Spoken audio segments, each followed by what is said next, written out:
4 రోజులు అయిపోయింది, భర్త కనపడలేదు కదా, 5 రోజులు అయిపోయింది, భర్త కనపడలేదు, భర్త మీద ప్రేమతో జ్వరం వచ్చేసింది అనుకుంటున్నారు. దానివల్ల కాదు, చేతిలో డబ్బులు గలగలలాడట్లా, ఖాళీగా ఉంది. ప్రతిరోజు డబ్బులుండి ఏది కావాలంటే అది కొనుక్కొచ్చుకునేది. చీరలు కావాలన్నా, ఇంట్లోకి ఏది కావాలన్నా, చెవులకు కావాలన్నా, ముక్కు కావాలన్నా ప్రతిదీ కొనుక్కుంటా ఉండేది, జాగ్రత్త చేసుకునేది. అలానే వృధా చేసేది కాదులేండి, చక్కగా కొనుక్కునేది. అలా కొనుక్కుంటున్న వ్యక్తి ఒకరోజు డబ్బులు ఆగిపోయాయి, చేతిలో డబ్బులు లేవు. వెంటనే మంచాన్ని పడిపోయింది, జ్వరం వచ్చేసి జ్వరం వచ్చేసింది. అలాంటి పరిస్థితిలో ఆమె మందిరానికి వెళ్ళే పాస్టర్ గారు పలానా ఆమెకు జ్వరం వచ్చింది అని చెప్తే, సరే ఇంటికి వెళ్ళి ప్రార్థన చేద్దామని వెళ్ళాడంట. దుప్పట్లో ముసుగేసుకొని మూలుగుతూ ఉంది.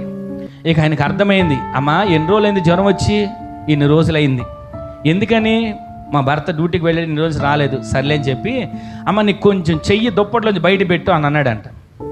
అనగానే ఆ చెయ్యి అసలే ఆమె పొట్టిగా ఉంటుంది, భూమికి జానడి ఉంటుంది.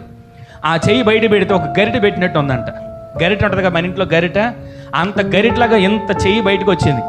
ఆ చేతిలో ఆ పాస్టర్ గారు ఒక 200 రూపాయల కాగితం పెట్టి, అమ్మా ఇప్పుడు ఆ చెయ్యి కొంచెం లోపల లాక్కొని చేతిలో ఏముందో చూడు అన్నాడంట.